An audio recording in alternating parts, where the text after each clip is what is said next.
Assalamu alaikum. I am your teacher Wajahat from Herald City School, and I am going to teach you the book GABA Computer Today for class 4. Unit number 4, Output Devices. And in this video I am going to teach you about these topics. Plotter.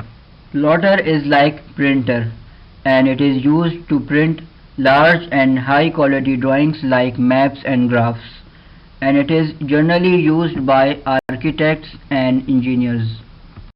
Speaker. The sound output from the computer is heard through the speakers. Headphones.